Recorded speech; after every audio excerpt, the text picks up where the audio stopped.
Welcome to the Citrus College International Student Center. Today, we're going to apply as an international student. Now, if you've never been to the ISC portal before, you'll need to make a login. So to do that, we will first click on Request Information. Here we will enter in information such as our first name, last name, date of birth, email, as well as answer a few questions for additional information.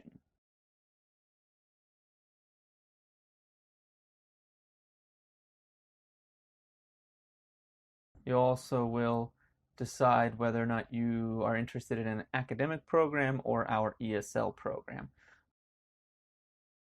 Down in the additional information, we'll ask for information such as when you plan on attending Citrus College, if you met us at an event, what year, what term you plan to begin. As you can see, in the terms, it tells you fall, it begins in August, spring in February, summer in June. We also ask if you are comfortable communicating in English or not. This has no effect on whether or not you will be accepted to Citrus College. It's just to know if you plan on going into academic and or our ESL program. Once you click that submit button on the prospect form, you should get an email from Citrus College telling you your user ID and temporary password to log into the ISC portal. It's important that you use this within 24 hours, otherwise that password will not work and you will need to request a new one. It's also very important here that you click on the Applicants to Citrus College login, which is the login on the left, and not just the regular login on the right. Otherwise, you will have issues logging in. It will say that your user ID does not exist because they are two separate logins. So at this point in time, you will be using the Applicants to Citrus College login. And here you will enter in your username, which is your email, and then also the temporary password that we sent you, which you can simply copy and paste from your email. From here, you will be asked to provide some security questions so that if you want to reset your password on your own later on, you'll be able to do that using these security questions and answers. Once you've entered in the security questions, now you get to choose your own password, so enter in your own new password. It's important that you follow the password requirements, such as it must be 8 characters at least in length, contain both upper and lowercase letters, and have at least one number. Now this is your own personal portal. It has your records, your profile, any messages, which would be the emails that we sent you. If you click on profile there, it'll take you in where you can edit your email or your CC email, which is the extra email we send information to your text message phone number that we can send texts to if there's something important that we need to reach you for. You can also write a short bio if you wish, or upload a photograph of yourself if you would like to do that. All right, let's go back to our portal. So what we want to look at is records. So we're going to click on Search International Applications. Since we have not started one yet, there is no record, so let's do that. So we click on Search International Records. We're going to start a new initial application since we don't have an I-20 yet, so this will get us a new I-20. If you currently have an I-20 that is active, in that case you would be a transfer student and you would complete the transfer application. Once you're in the application page, you'll click Apply Now. The portal will ask you if you are sure you want to create one. You'll click OK, yes. Then you'll choose which term you want to start. We're going to go with Fall 2020 and then Apply. Here we need to enter in our foreign address. This is extremely important. We need to put this on your I-20, so you've got to give us your foreign address. It cannot be an address in the United States. It has to be an address in your home country, so not an address in the United States, only in your home country. I'm just going to put something here from London. That's just really easy for me to do very quickly for this example. Again, it is extremely important that this address is in your home country and not in the United States. And now we are in the application. You can see here on the left it has your information about which record it is and when it starts, when it ends, On the right-hand side, you've got your requirements. It tells you all the things that you need to do in order to complete this record. Instructions are also on the left and the bottom there. Make sure you read over all of the information here and don't miss anything. It's all very important. There's also learning content on the bottom right. So first we're going to start with applicant information. So this is where you will enter your CCC ID. This is an ID number that you get after you complete the Open CCC application. I will show you where to start that at the end of this video, but you should not have that information at this time. Your CCC ID will be something that starts with 3 letters followed by, I believe, 6 numbers. It'll look something like what you see on the screen there. That is a fake one, of course. Then you'll answer what type of I-20 you're requesting, whether you need a new one or a transfer, or you need to be reinstated. All of that is here. For our case, we need a new initial. I'm going to say no visa, as this is a new student coming in from their own country. If you already have a student visa, then you are an F1. If you're here on travel, then you have a B visa. If you're currently a dependent of an F1 student, then you're an F2, and so on and so forth. You can look at which visa you potentially have if you have one, and let us know which visa that is. Then you'll want to enter in your country of birth and your city of birth, as well as your country of citizenship. Usually it's the same, but sometimes it's different. In the case for this fake student, they're from the UK, they're born in London, and they are a UK citizen. And then after that, you'll choose which major you're interested in. You can see there's a long list, so there's many to choose from. You're not locked into this major. It's just what you're interested in right now. You can change your major at any time in the future. For our purposes, I'm just going to choose biology. And then finally, the last question, do you have a dependent, a spouse, and or a child? If someone other than you is going to be in the United States based on your visa, they are a dependent, whether this is your spouse or your child.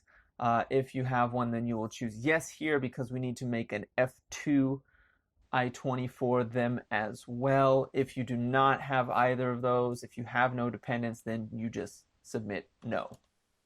All right, as you can see now on the right-hand side of the requirements section, application information is now completed. It has a little check mark, and that is how we will measure our progress through the application.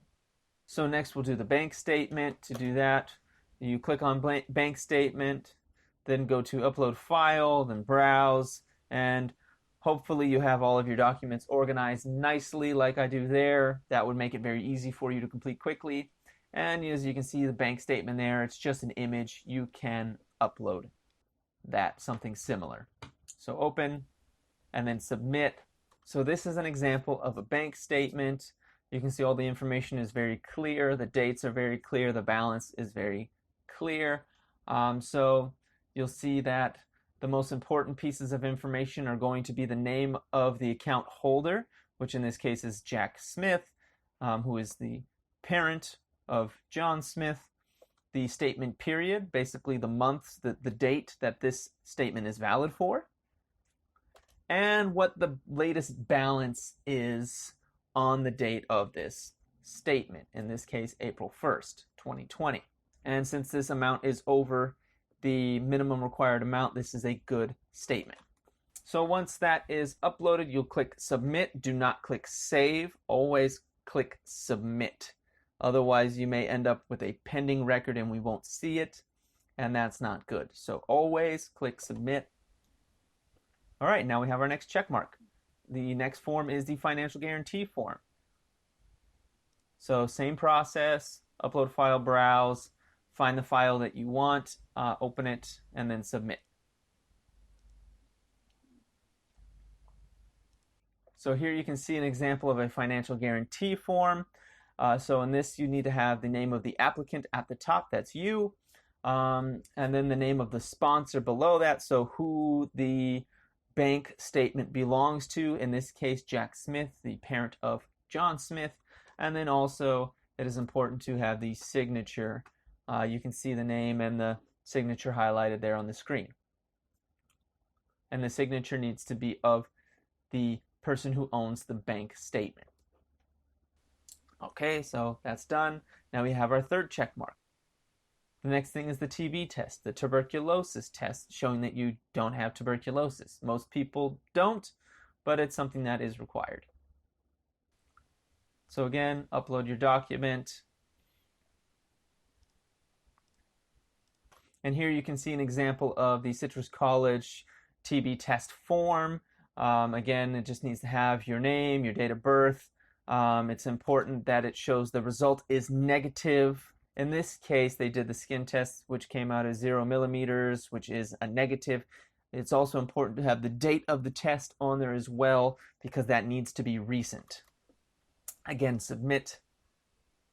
And now we've got another check mark. So next is your passport copy.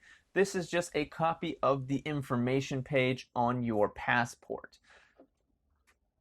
So you'll upload that. I don't have one, I just have a picture of a passport. You need to send us the information page of your actual passport. You also need to enter in the expiration date of your passport here. All right, almost done. Proficiency scores. So this isn't actually required to be accepted into Citrus College. You can provide these proficiency scores if you have them, but it is not required for your acceptance. And in this case, since John Smith is from the UK, we're just going to choose no because this would be a native English speaker anyways. All right, so that comes out as not available or is not required. So your high school transcripts. So you don't need to have these, but we do request them. It makes it easier for our counselors to decide which English and math that you belong in. Once you get here, it just is really just, that's all it's for, is for the counselor to review and to make a recommendation about your English and math levels. So these aren't required either, but they're very helpful for us. So in this case, you'll just upload your transcripts if you have them and choose which English you want. English 101 is transfer level English. We also offer English 101E, which is with support. That's a pretty popular option for many students to choose. Otherwise, ESL level 3 through 5, that's all ESL courses. And if you've already completed English 101 at another U.S. university or college, you can put, I already passed English 101, and once you provide the transcripts, then you can be permitted to go past English 101 without taking it at Citrus. All right, almost done. So we've done the application information, bank statement, financial guarantee, TB test, copy of the passport, and our high school transcripts. All that's left is the writing sample. It's a really short thing. We just ask you a question, and you just need to answer it in a short answer, something like a few paragraphs. In this case, we ask you why I want to study in the U.S. and at Citrus College. So why, you just write about why you would like to study in the United States and at Citrus College. It can be as long as you want. Preferably, it needs to be at least 10 sentences. We don't really want you to spend too much time on it because we don't want you to be sitting there all day writing this, so it's not an essay by any means. Just something short, maybe about the length of what you see on screen there. Obviously, that is not real writing. I just copied and pasted some gibberish to show you about the length that you probably will be writing in this space. And then you submit that. Now, once all these requirements are completed, you can now click the Submit button at the top of the screen in order to submit your application for acceptance. I recommend that before you do that, you go down to the learning content on the bottom right and you read through that information, as it is very important for you to do so. But at this point, you are capable of clicking the Submit button. But also down here in the learning content, it's the same process. You click on it, you read through it, there's a button that says Mark as Read. And once you click Mark as Read, it takes you back to this page with a check mark next to your learning content. I highly advise that you read through all of the learning content before you click Submit on your application. And then once you click that Submit button at the top center of the page, your application is now submitted. We can see it and we will process it for you. Congratulations, you've completed it. Except now, since you're an international student, there's one more step. You need to go to the Citrus College website, which is citruscollege.edu. Click on Apply, and then click here to apply Citrus College online application, and that will take you to the OpenCCC application. And that's where you start it here. I won't walk you through that now because that is a completely separate system that I don't have any control over. This is run by the state of California, and you need to complete it in order to get your Citrus College student ID. But once that's complete, all of your applications are done. So that's it. Now you've applied at Citrus College, and we look forward to having you study with us.